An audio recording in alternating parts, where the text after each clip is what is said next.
ꯍꯧꯗꯣꯛꯆꯔꯤ north east ꯋꯤꯟꯗꯣꯅ ꯁꯟꯗꯣꯛꯆꯔꯤꯕ news ꯑꯦꯅꯥꯂꯥꯏꯁꯤꯁꯀꯤ ꯄ꯭ꯔꯣꯒ꯭ꯔꯥꯝꯕꯨ ꯃꯤꯌꯥꯝ ꯇꯥꯕꯤꯔꯤꯕꯁꯤꯡꯕꯨ ꯀꯨꯃꯥꯔ ꯅꯣꯡꯊꯃꯝꯅ ꯇꯔꯥꯝꯅ ꯑꯣꯛꯆꯔꯤ ꯉꯁꯤ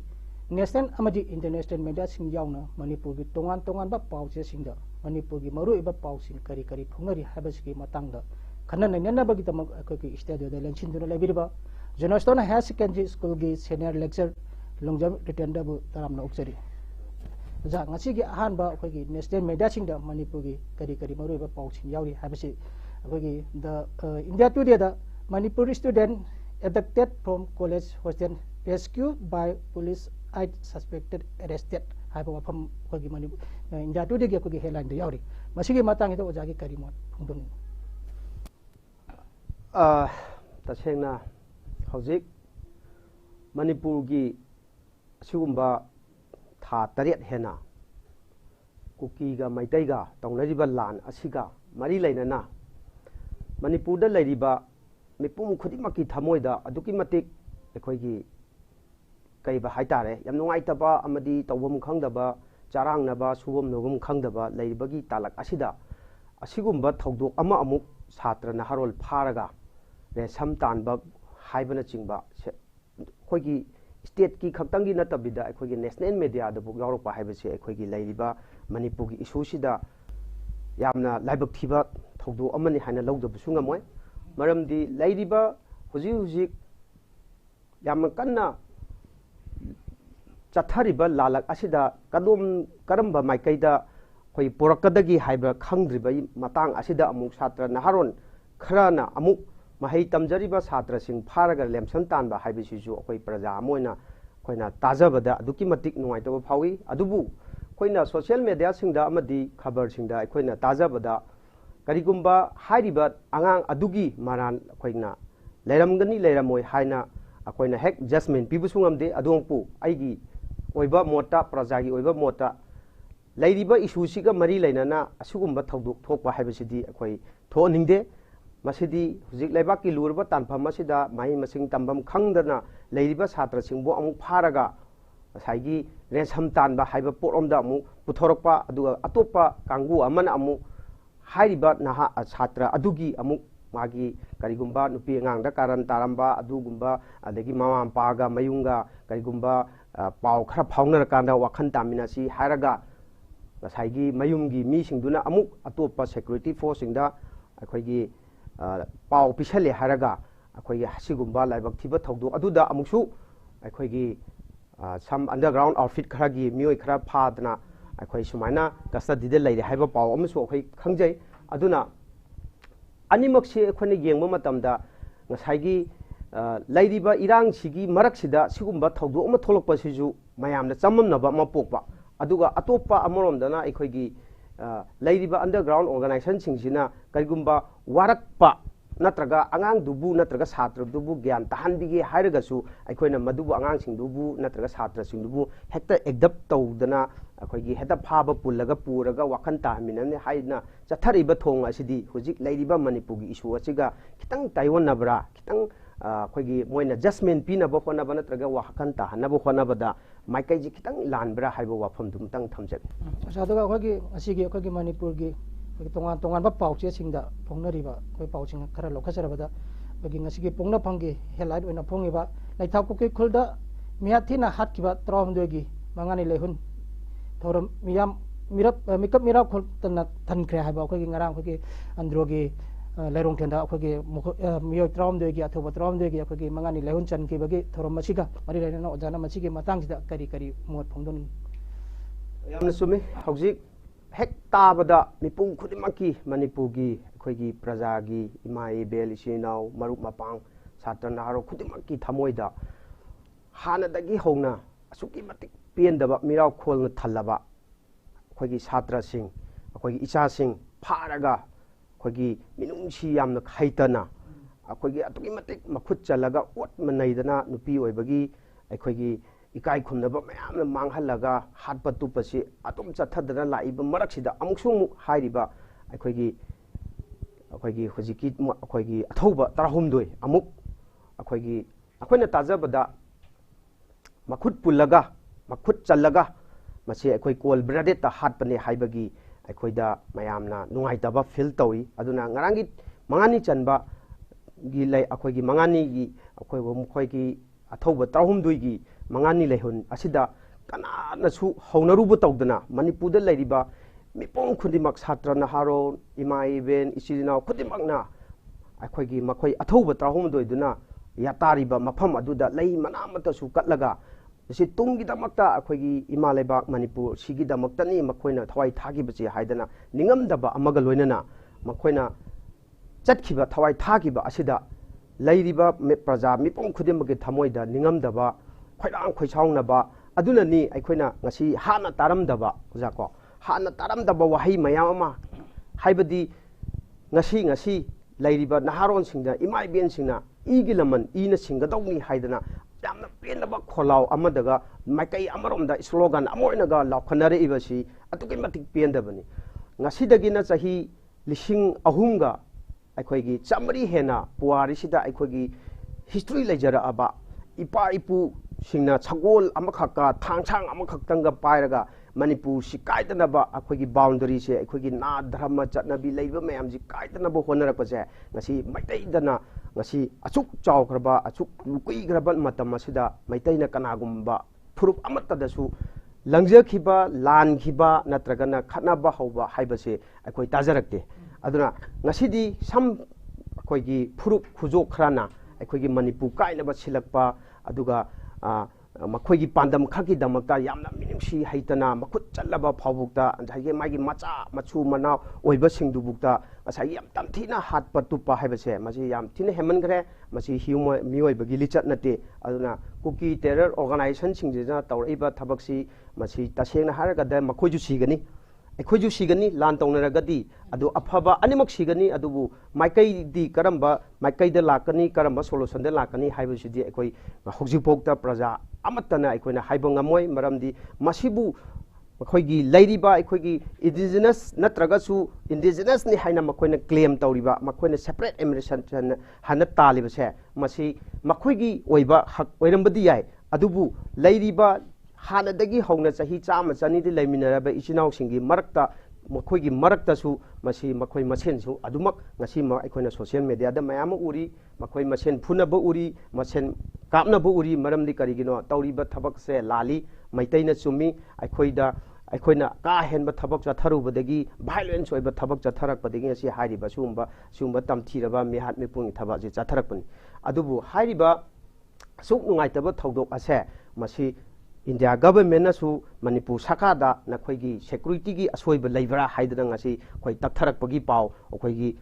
ꯁꯣꯁꯤꯌꯦꯜ ꯃꯦꯗꯤꯌꯥꯗ ꯐꯣꯡꯅꯔꯛꯑꯦ ꯃꯌꯥꯝ ꯄꯥꯎ ꯂꯣꯏꯅꯃꯛ ꯈꯪꯅꯔꯦ ꯑꯗꯨꯒ ꯏꯚꯟ ꯃꯅꯤꯄꯨꯔꯒꯤ DGPꯗ ꯃꯁꯤ ꯑꯊꯨꯕ ꯃꯇꯝꯗ ꯔꯤꯄꯣꯔꯠ ꯄꯤꯔꯛꯀꯗꯧꯕꯅꯤ ꯅꯈꯣꯏꯅ ꯃꯈꯥ ꯇꯥꯅ ꯑꯃꯨꯛ ꯍꯟꯅ ꯊꯣꯛꯇꯅꯕ ꯍꯣꯠꯅꯒꯗꯕꯅꯤ ꯍꯥꯏꯕ ꯑꯩꯈꯣꯏꯒꯤ ꯏꯟꯗꯤꯌꯥ ꯒꯚꯔꯟꯃꯦꯟꯠꯒꯤ ꯅꯦꯁꯅꯦꯜ ꯍ꯭ꯌꯨꯃꯦꯟ ꯔꯥꯏꯠ ꯀꯃꯤꯁꯟꯅꯒ ꯑꯩꯈꯣꯏ ꯃꯅꯤꯄꯨꯔꯗꯒ ꯒꯚꯔꯟꯃꯦꯟꯠꯅꯒ ꯇꯥꯎꯊꯔꯛꯄ DGPꯗꯒ ꯇꯥꯎꯊꯔꯛꯄ ꯍꯥꯏꯕꯁꯦ ꯑꯩꯈꯣꯏ ꯇꯁꯦꯡꯅ ꯄ꯭ꯔꯖꯥ ꯑꯃ ꯑꯣꯏꯅ ꯍꯥꯏꯕꯗꯤ ꯉꯔꯥꯡꯁꯤꯃꯛꯇꯕꯨ ꯑꯣꯖꯥ ꯑꯩꯈꯣꯏꯒꯤ ꯏꯟꯇꯔꯅꯦꯁꯅꯦꯜ ꯍ꯭ꯌꯨꯃꯦꯟ ꯔꯥꯏꯠ ꯗꯦꯁꯨ ꯇꯥꯕꯅꯤ ꯑꯗꯨꯅ ꯏꯟꯇꯔꯅꯦꯁꯅꯦꯜ ꯍ꯭ꯌꯨꯃꯦꯟ ꯔꯥꯏꯠ ꯗꯦꯁꯤꯒ ꯇꯥꯕꯒ ꯑꯩꯈꯣꯏꯒꯤ ꯃꯔꯤ ꯂꯩꯅꯅ ꯉꯁꯥꯏꯒꯤ ꯑꯩꯈꯣꯏꯒꯤ ꯂꯩꯈꯤꯗ꯭ꯔꯕ ꯑꯊꯧꯕ 13ꯒꯤ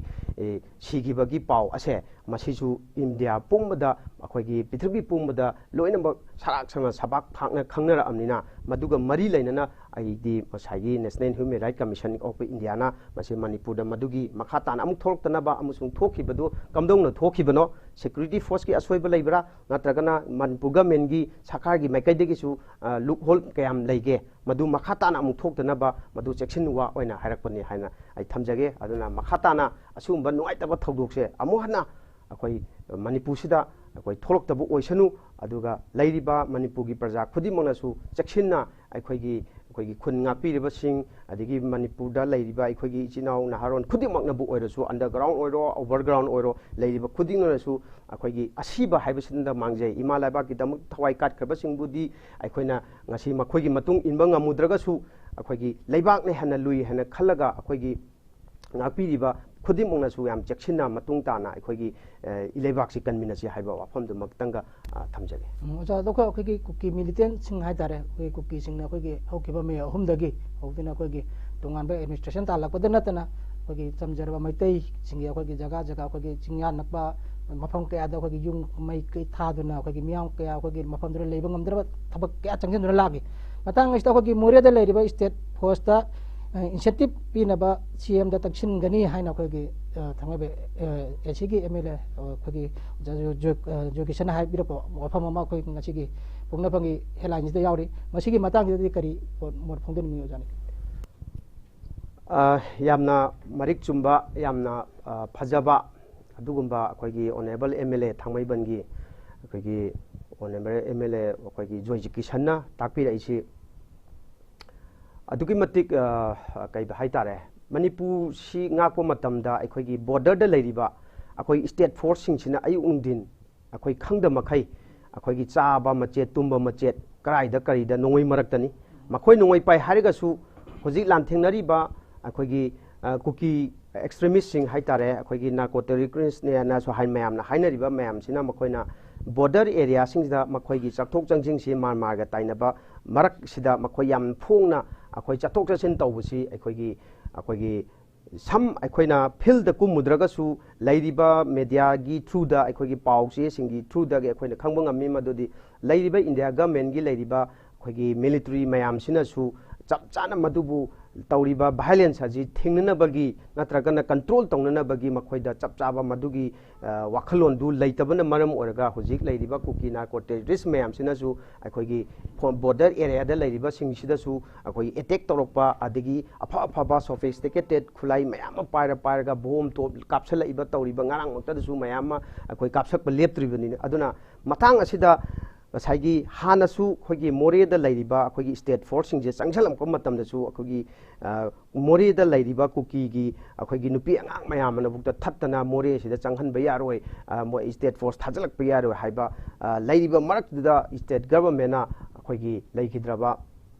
akhoi more gi SDPO anan laitaba matam dagi di si chap chana masi state force si mapangan kanna masi yam phajana mathok tawdaba yadi haidana helicopter hukta da puraga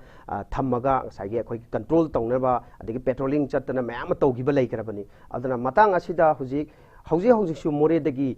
sagi akhoi yamna masi karai buk chumba pawno reliable oiber source mak natraga su some source khara dagi kuki militant singsina afaba khulai paraga akhoi jun akhoi lakliba December gi date 9 matung dagi di akhoi more da attack tawgani haiba paw si leinarak padagi more da leiriba akhoi security force mayam sina ju state government da akhoi gun proof akhoi nomai kapsalak pada sangdanaba gun proof manga tarada pibiragadi hairiba ngasai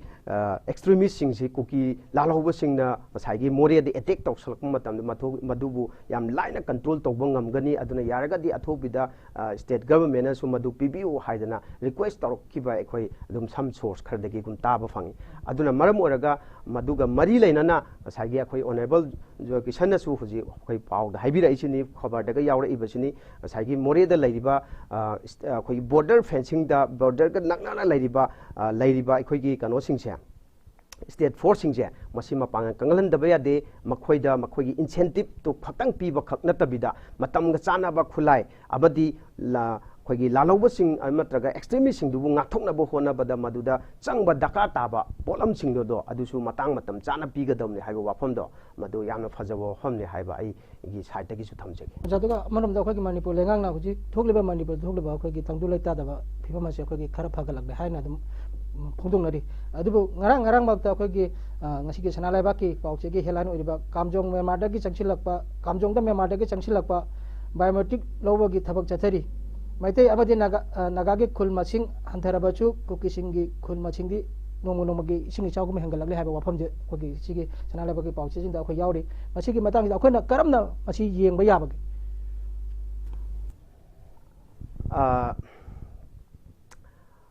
akhoi hana haina balai akhoi gi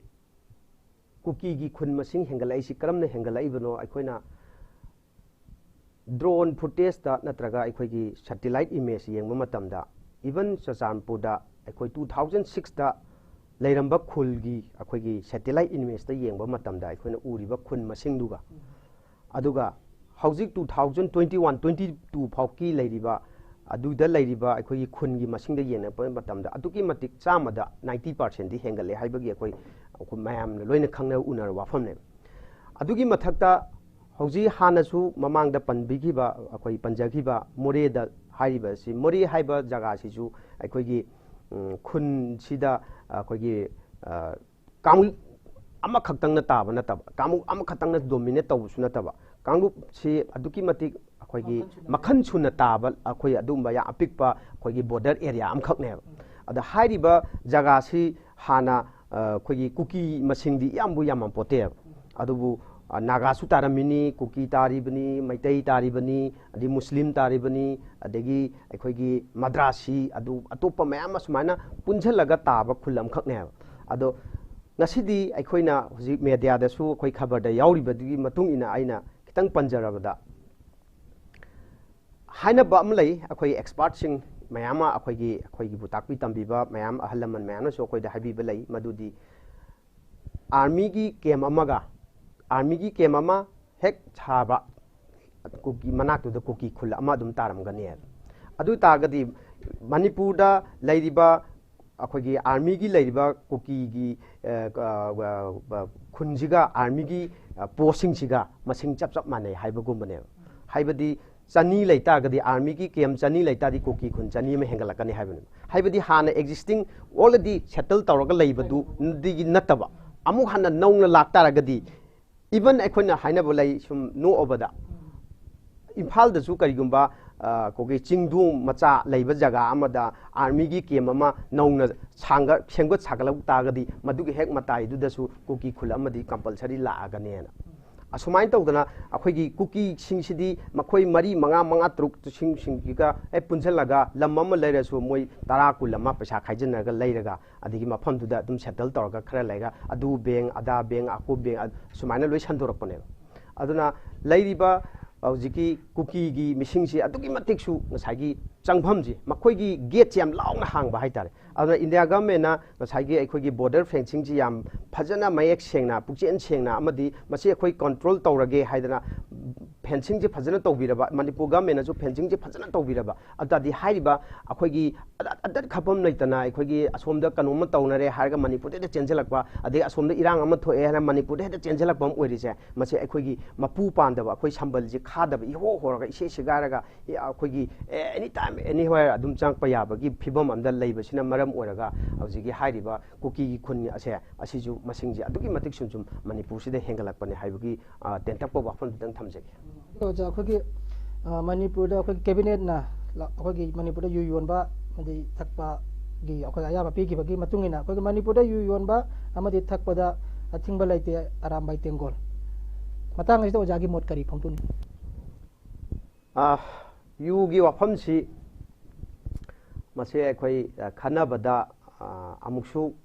कई हाइबा तारे अखोगी सम सेसो organisation माया पाइबी अमदी कदा अने library अखोई युगी दमक्ता अखोगी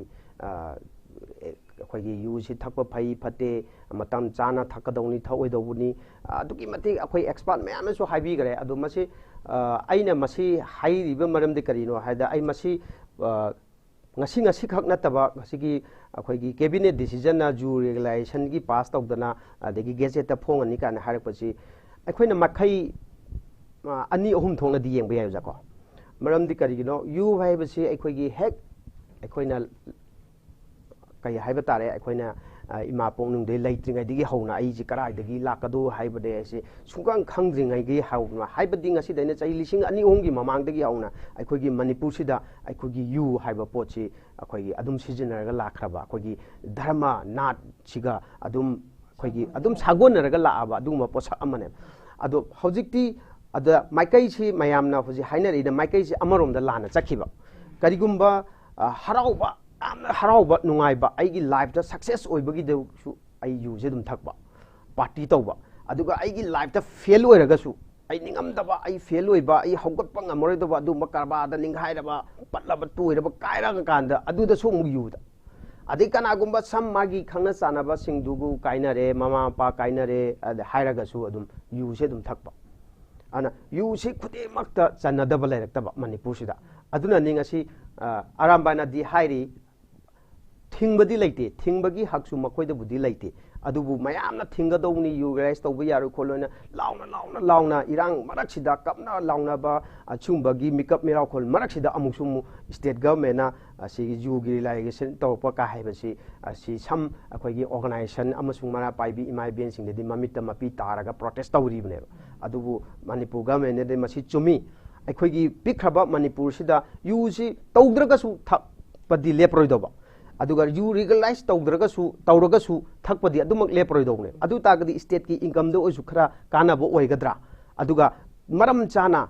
yu oliba singsu thaiba singsisu akhoigi matang chana mamdi yu oliba singsisu akhoigi license pidana adigi thakkadobu singina kana no sahi 35 sura dadi thakpa yaroi aduga nangna thakki harbazu thamda nang ju bottle amade hen thakpa yaroi ani da hen thakpa yaroi ade nangi dinga si limit loire haibana chingba yamna kaknaba yam strict oiba adumba rules khara follow tawraga saigi government sina yam phajana akhoi chatpiraba aduga madubu chatnaba implement tawnaba amachumba pangan kannaba hapkatnaba khotnabada akhoi excise ki amadi police ki mathauju achauba leibanina mokhoina ju pukchen chengbam change maram dinga haktangi yu thae haide phare haiga pisa khara lawr thatok banataba aduna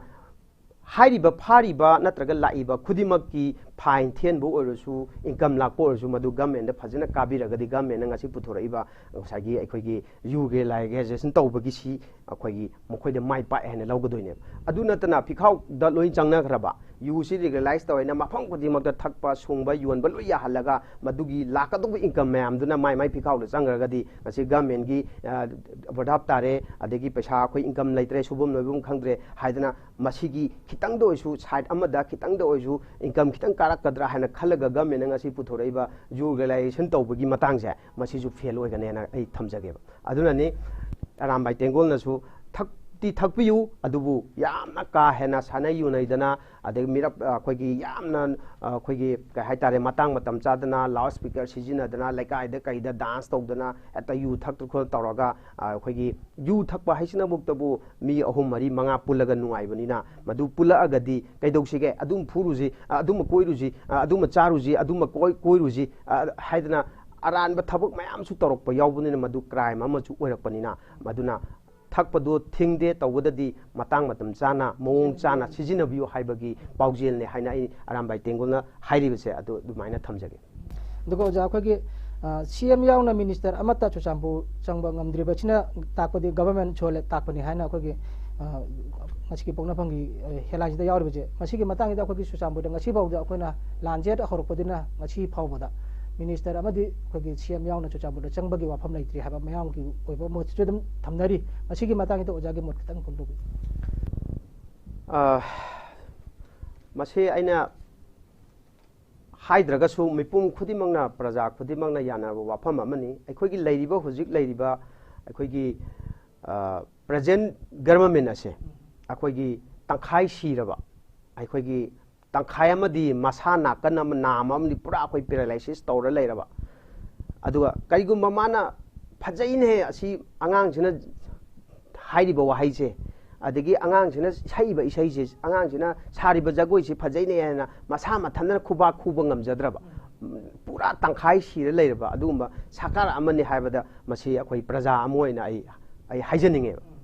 asu kuiraba mama mapa kainaraba mawa kainaraba ko adegi magi khangna chanaba mayama gi mayum makai mai thadana adegi leibam sabam khangdadana subam nabam khangdadana mirau kholna taraba adugi mathakda amuksu mi kaya ama gi mapunji lama khangda khogi pikhamna khraba ashumaina leiriba matang asida khogi inakna khraba ngasidaina kilometer humpu mathoi khakki imphal dagi sibuk chatla leiriba champo sida MLA mantri amata changba ngamdaba haibase si government choli haibasidi masana dum takchara wafamne ai government pairi ai state sigi mapi mapani haidana akhoi praja mayamna lauri base masigi kaigumma khara thaba khara tauge na khallaga su masi masagi aina haijaba paralysis tawra leiraba nakan nama amana control tawraga nakan nama amana aikhoigi ngasana karimta phudokpa ngamdaba aikhoina hek haiba book ngamjadragasu aikhoigi some source kharadagi natraga aikhoju media da social media da ngangna riba laungna riba mayam sina loin uba phangi taba phangi maramdi karino har kanda state sarkar si leiribra sarkar sibu leiribra adagi control si kanan tawrige control sina am akhoi center dagi tawrokba aduna unified command sigi mapu bukta leader bukta ma kon oidre pidre ai kem taw ngamdre na haidana social media de mayam launa ki badune aduna karigumba mana state sigi saigi mapi mapani yamna ichang thokna nupa thokna aigi ireibak sigi aigi ifurup sigi aigi mioi mayama imai ben mayama isinau mayama satra naharo mayama sidra leire tumam tabam khangde leire mayu makai mai thaduk pigre adagi goi thabak subam na bam khangdre haidra leiriba talak sida mana nupa thokna akhoi state sigi mapu mani aina mapi mapa amane haidna tauge hana khallagadi chachampur chatlaga chachampur da bukta ngasagi lairiba state forcing natraga central forcing mayam chatlaga ngasagi akhoi lanji losanana ba negotiate tongnana ba mokhoi kuki lal horiba moi separate mission tariba mayam duga akhoi somda lairiba akhoi tanbe yaroi akhoi separate tanbe yaroi hadan lairiba akhoi majority maitai singsiga phaminarga wari sanana ba table bukta puthokpa ngamdribase masina takpadi karigna ngasagi adum sole haibase adum takjabane ana nang nakraba sida ngasagi MLA yankhai mokhoi tara dudi tokraji MLA yankhai du chatlaga wari sabangam da ba haibase state sarkar se adum sole adum tak leirabane aduna yamna sidai yam sangna haidraga su mayamna loina khange sondraga bu na hanlo samba yaroidu numitu da su dum lo chalambe yaina akhoi gi मीगी तारीख अहुम थोलैब लांदू नुमितुदा दुम खुदक लो छलंबा याय state force मयाम थाजेलगा अदुम नुमितुदा control तौरगा अदुम क्वाक्टादगी अदगी अदुम अदुगी मखादगी थौदरगा अगोय तुरबुल बंगलादुदगी अदुम सिक्योरिटी फोर्स मयाम सिदा इम्फाल द तौबो इदादी सात्र नहारोन खितंगना अखोयगी खितंग प्रोटेस्ट तौजबा लाउजबा इवन ओजा ट्रांसफर थागरे ओजा अदु थाबिरोना हाइबगी इतन इचम चम प्रोटेस्ट तौबोदा अंगांग सात्र सिंगदुदा अखोय टियर गैस खात्र मोबों कादन तानरिबनेब अदादी असोमदा पीस प्रोटेस्ट ने हाइदना चलीबा अदुगी नुमितुदा तौरइबा इरांगदुदा तौरइबा AK47 राइफल फायरगा मयाम चतना इरांग तौरइबदु मदुददी कंट्रोल तौबंगा महौदबदु अदुदगी हौना नुमितुदगी दुम सोनगरे जुम ताकराबने अदुना मसी सोली हाइबदा हाइमन मथोय मसी प्रजा खुदिमंगना यानार वाफमने हाइबदो अदुम तंगा थमजि जारोगोना गे ngasiगी हुयेलाम पावदा अखोगी यावरिबा BJP ना लुचिंगबा NDA ना थादोफम थोपा फंचिंग थादोकदबनी नत्रागा ऑफिस थादोकदबनी हाइना अखोगी ममता बेनर्जी फोंदोरबी मसीगी मतांग दो ओजागी मोट करी करी थमनी ओजाग मसी मतांग सिदी आई सेंगना थमजगे आई expert पुदी नते I political analysis amusu nate adu aigi oiba mieng da haiba jare yam chamna aigi praja amo oibagi mieng da haijau hairagadi aina haijaning masi akhoi hujik India da palibasi Modi sarkar akhoi BJP sarkar si akhoi karigumba sarkar ama center na lairiba state mayam sida magi chap chaba chathung si loina pigadamne haiba ma akhoi yum tajai whether hairiba government du BJP na pangera Congress na pangera Trinamool na pangera ko paribar paningba sarkar palaga su center na magi chap chaba share do state amam gi share do di pibam thu e na khale aduna hairiba Mamta Banerjee gi state sidi Bengal sidi aduki matik Trinamool Congress na chalaiba aduki paiba mapangan kanna magi state ki damakta yamna bukje sengna tawba dumba leader amane su akhoi na laujai maramdi akhoi na ngasi dana chahi kun gi mamang da bukta tilau kg amada lupa makhak hengat pada migi di pura lingjen manai haidi adu sarkar duna so dum adu gi hengal han gi de sumai tawdana akhoi gi lairiba India gi state sing gi manung da su Bengal si aduki matik mayam na so dum singtha ba ya ba adagi any field khudimakta adum manjing tha ba adum ba state amasu oiribane adui mathakta Mamta Banerjee sida ngasagi magi thadukrom thokpa ai chapchana koi amount do khangdraga su aina sum tajabda crore lakh ama khra hele hana tai yam karbo paisa ni ado hairiba paisa ji thadurok tabida phajala thamaga di state ki economy da adigi state ki development da employee singi tolop ki oiro adigi chakwa thorangi rail lambi ki oiro ada ana ye ki loimak se paralyzed or kadoine yam kharba paisa ne hairiba paisa ji angasai gi center na pukchen chengna ngasai ai moigi state tu dadi Trinamun na paibani adagi natragana akhoi BJP gi kano se MLA mantri amata laite makhoi khara wagi juno haina lakna bara adumagi thong du de ai ta honing den khali eje praja amone ne aina yengjari meyengji maramdi madu ngasai magi sakar dugi ngasai magi party du laigre lairoidara ngasai magi thadabam thokpa state tugi lairiba thadabam thokpa magi share sing dudi aidi madudi pandhadana pithok janingi maramdi karigino maduna maram oraga state tugi chakho thorangda semilonda yamna chawba ahongba ama lakadoribani adu natragadi nakhoi office te thado chapikhro natragadi akhoi thadok tragadi akhoi no koi ki BJP gi center gi lairiba langak pairiba nogi office thadok pikhro chapikhro so lolo adu akhoi gi tonganba akhoi gi akhoina adu ngamba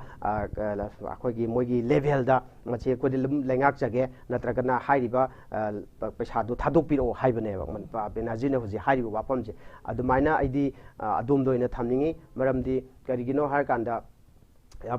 sai center na saigi magi minungsi je achan miran che asi state amadana yengba amadana yengdaba aduna adu mai meng dudi center na se modi thamoi dabone haibo wafam do maramdi still hujing manipur da chuk chawba tha tari hena lan tawriba soknaraba misi mina tawba sibu bukta center na kaigumba hoigi modi na Prime Minister Modi ji na kaigumba amata ngasibu wa ngang da leiri se mase akhoiju manipur je tongana yengba miyeng ama yengi haibaduga chapmane adumaina ngasai hujiki hairiba state ki thadabom tokpa share do madusu aidi panthadana Bengal gi hujik lairiba mo khoina hairiba wahai thadokpiu natragana solombi gera haiba kaya wahai do madumo hairakpadu matang chai aduna aina appeal tongni se last da achan mian naibiganu center da pairiba sakar sina state khudimaktu apikpagi achobuna achobagi magi phangmam thogo share dudi matang matam chana pithokning haiba wafam dudang aina ojada thamjani thagachari oja khogi nore sindona sandok chariba pauche chingkhanani nabagi tharomasito ojana khogi marik chumba wafam kya thambiramagi damak jabusu khoi nore sindogi magai degi thakatba phongdechari loinana khogi nore sindona sandok chariba pauche khanani nabagi tharom asigidi matang asida miyamdagi kainanaba bidai laujari punamapu thagachari